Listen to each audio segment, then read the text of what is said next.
자, 단추 위치를 정해 보도록 하겠습니다. 자, 첫 단추에 가지고 계신 단추를 올려주시고 대략의 간격을 보시면 되시는데, 보통 외투의 단추 사이의 간격은 보통 10cm 내외로 하는데요. 그것은 원단의 두께, 단추의 크기에 따라서 많이 다르기 때문에 첫 단추 위치에서 다음을 대략의 위치를 보시고 정하시면 되세요. 자, 이렇게 해서 대략의 간격을 보시면,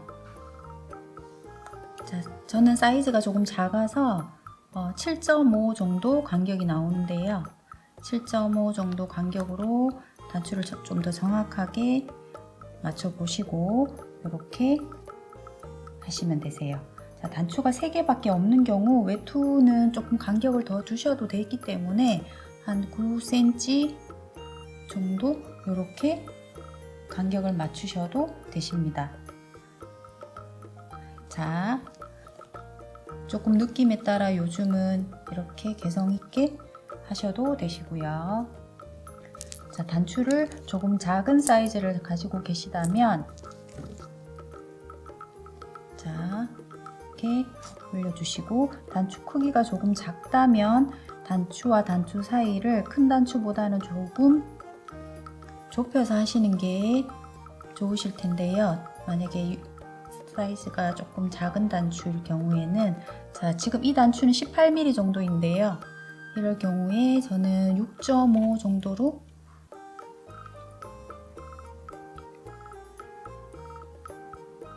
이렇게 해주셔도 되십니다. 자, 6.5, 자, 조금 더 넓혀 볼까요? 7.5 정도로 이렇게 맞춰 보시면 이 정도로도 괜찮을 텐데요. 그 이유는 원단의 두께, 옷의 사이즈에 따라서 조절하셔서 느낌을 보시면 되세요. 자, 외투에는 조금 작은 단추보다는 조금 크게 하는 거를 추천드리는데, 저는 25mm 단추로 3개 정도도 괜찮으실 거고요. 사이즈 100 이상 하신 분들은 4개 정도로 맞추시면 되실 거예요. 대략의 간격 맞추고 조금 7, 8cm 정도, 8, 9cm 정도 넓히셔도 되십니다. 원단이 두께가 있다면 더 크게 하셔도 되세요. 자, 7.5 정도로 해볼까요?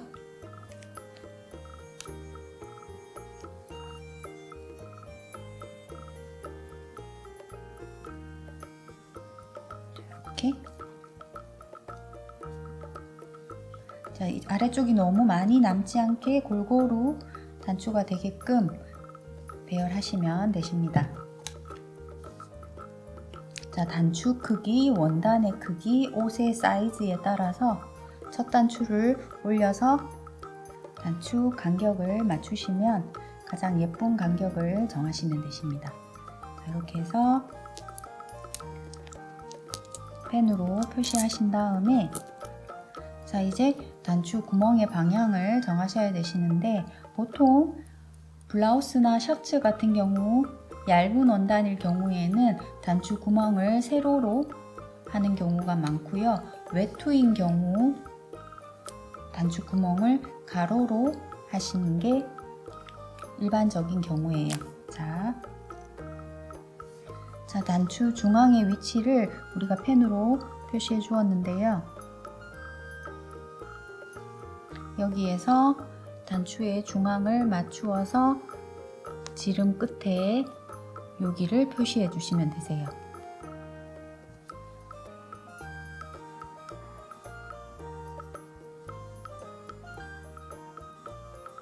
이렇게 표시해 주시면, 자, 우리가 가로로 단추 구멍을 뚫을 거기 때문에 이렇게 해서 바늘을 내리실 때는 이쪽에 바늘을 내려서 이렇게 단추 구멍이 만들어지도록 자, 위치를 이렇게 표시해 주었습니다. 자, 이렇게 해서 단추구멍을 해보도록 하겠습니다.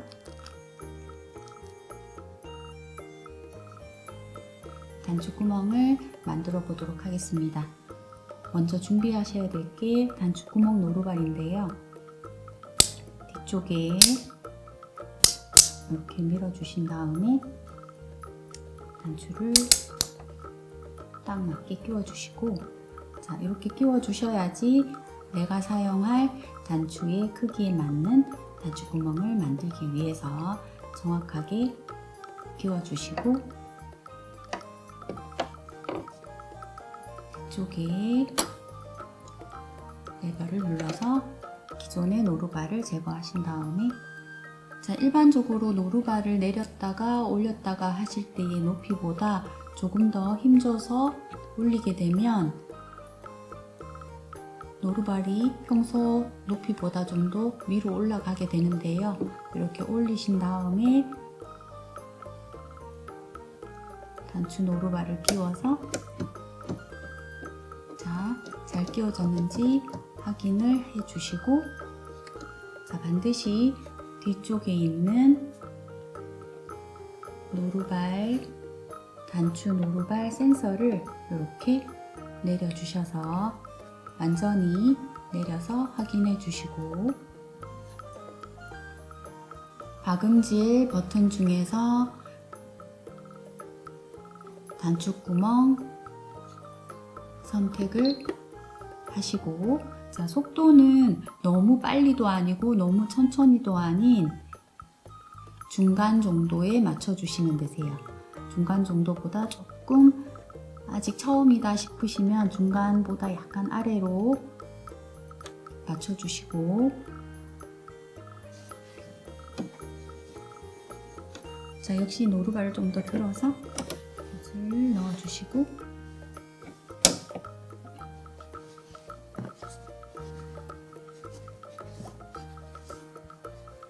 자, 앞여밈에 우리가 봤을 때는 가로 선이 될 텐데요. 앞여밈 선이 노루발에서도 가로에서 이렇게 삐뚤어지지 않게끔 항상 신경 써 주셔야 되시고요. 그래야지 단추구멍이 삐뚤어질 수가 있으니까 이 가로를 신경 써 주셔야 되시고, 자, 이거는 아까도 말씀드렸듯이 센서이기 때문에 얘가 인식해야 될 부분은 노루발에서 이 센서가 맞닿아 있어야 되는데요. 그러면 이 센서는 노루발에 이 맞닿아 있는 부분 외에는 다른 원단이나 우리의 손가락 같은 게 건드려지지 않도록 주의하셔야 되세요. 자, 그리고 뒤쪽에도 노루발 끝에서도 이제 박음질을 하면서 왔다 갔다 하게 될 텐데, 이때에도 역시 뒤쪽에 있는 원단이 이 노루발에 닿아서 방해되지 않도록 해주셔야 되세요.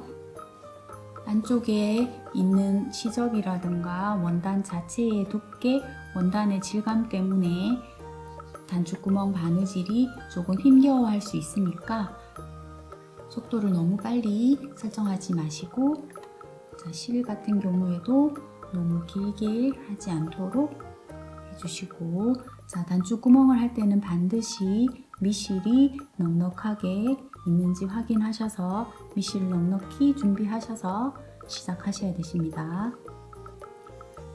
자, 가로 맞춰주시고, 자, 속도 중간 정도나 중간 정도보다 약간 아래에 맞추어서 설정하시고, 자, 뒤쪽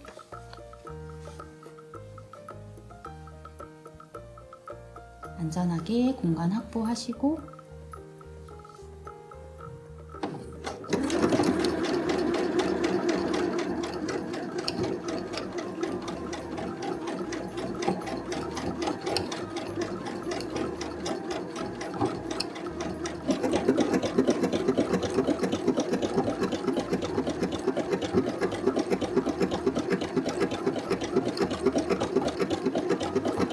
시접 부분에 가까이 왔을 때는 조금 밀어주거나 당겨주면서 바느질을 도와주시면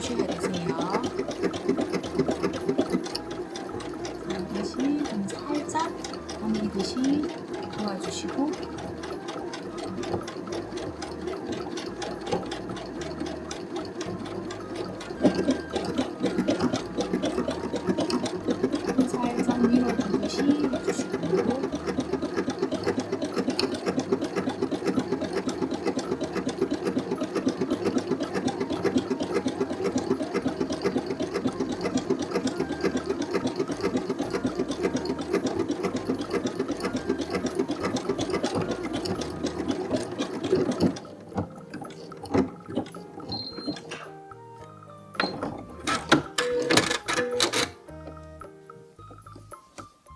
이렇게 완성되었습니다. 자, 이쪽에도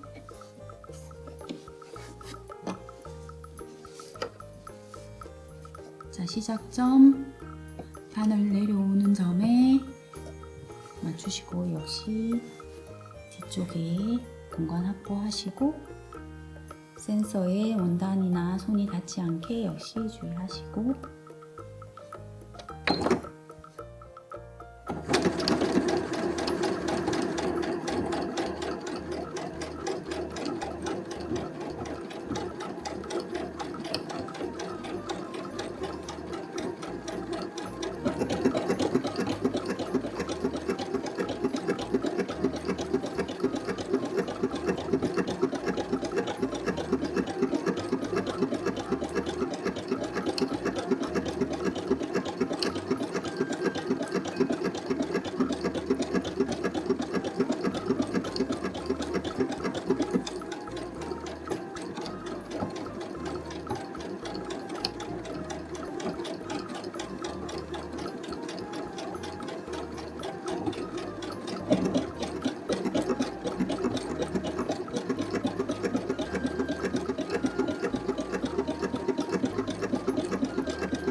다음에도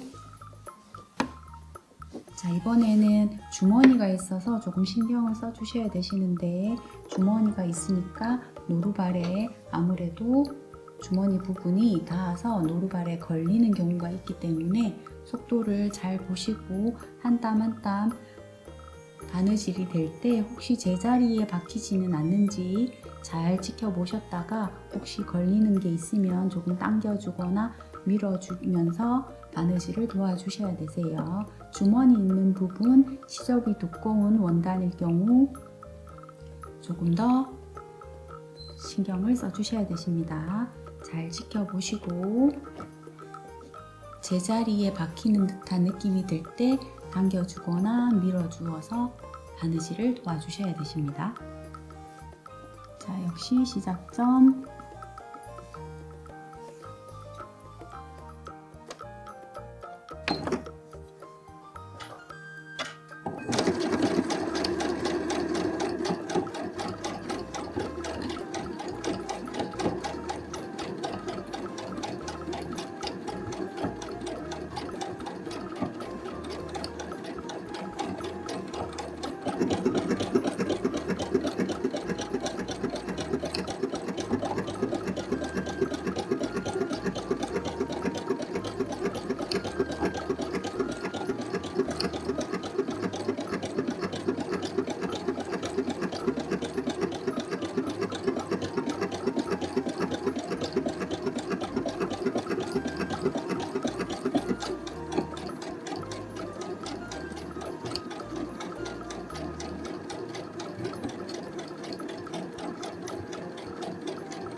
힘들어하는 부분이 있었는데요.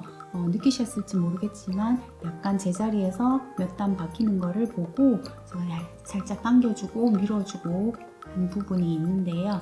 자, 이 부분이 아무래도 좀 더 두꺼운 원단으로 하신 분들은 아무래도 신경이 쓰일 텐데 무릎알 밑부분과 이렇게 걸리는 부분이 있기 때문에 이럴 때에는 이렇게 매끈한 A4지나 얇은 박스 종이를 이용하시면 되시는데요. 주머니 위쪽에 이렇게 올려서 다금질을 하시면 미끌림이 있어서 아무래도 노루발 위쪽과 걸리는 부분이 적기 때문에 이렇게 종이를 대어서 박음질 하시면 좋으세요. 자, 이 부분에 다음 바느질을 할 때 종이를 올려서 해보도록 하겠습니다.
이렇게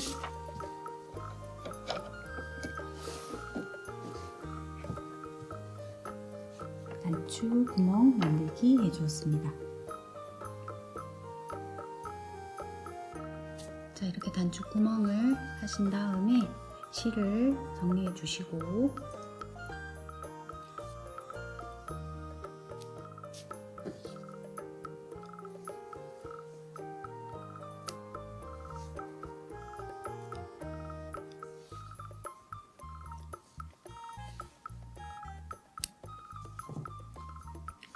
이렇게 정리해 주신 다음에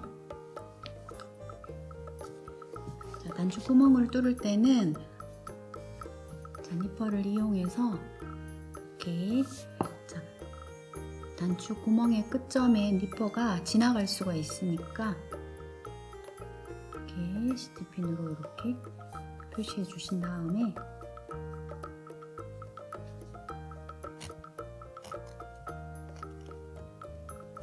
이렇게 해주시면 되시고요. 자, 이렇게 해서 지저분한 것들을 풀어서 실로 잘라주시면 되시고요. 자, 그 다음에 자, 간혹 시침핀으로 고정하더라도 시침핀과 원단 사이를 니퍼가 지나가는 경우가 있기 때문에 자, 보통은 이렇게 하신 다음에 살짝 구멍을 뚫어서 가위로 이렇게 해주시면 가장 좋으세요. 해주시면 이렇게 단추 구멍이 완성되었습니다.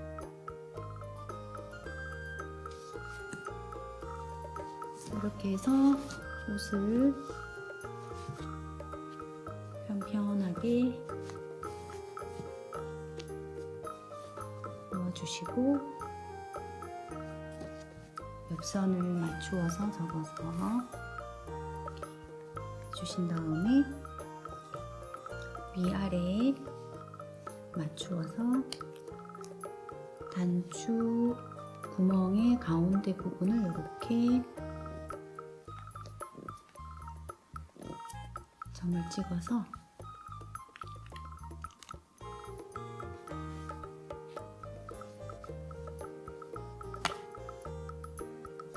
간격을 다시 표시해 주시면 되세요. 세로선이 맞게끔